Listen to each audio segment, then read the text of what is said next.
د زلمی خلیلزاد پیغام د افغانانو لپاره. هغه له افغانانو څخه څه وغوښتل؟ دا چې زلمی خلیلزاد تازه څه ویلي دي، ویډیو تر اخره راسره وګورئ او چینل هم سبسکرایب کړئ.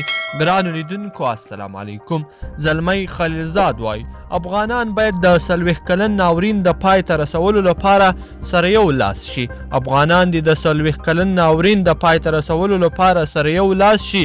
د افغان سولې لپاره د امریکا د بهرنیو چارو وزارت ځانګړي استازي زلمی خلیلزاد ویلي دي د دې وخت دی چې په افغانستان کې روانه اوږده جګړه د تل لپاره پای ته ورسول شي.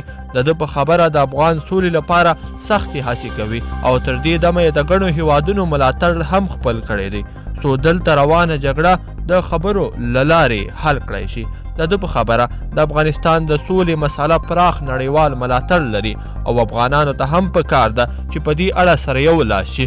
نوموړي دا هم ویلي چې د دې هوکړې د بریا ضمانت څوک نشي کولی، خو ټول اړخونه باید دا کوښښ وکړي چې له ممکنه لارو روانه جګړه ختم کړي. هغه په ټویټ پیغام کې له ولسمشر غني سره خپله لیدنه ګټوره بللې ده او په خبرو کې یې پر مهمو مسایلو بحثونه کړي دي او افغان سوله د لیدنو موضوع وه.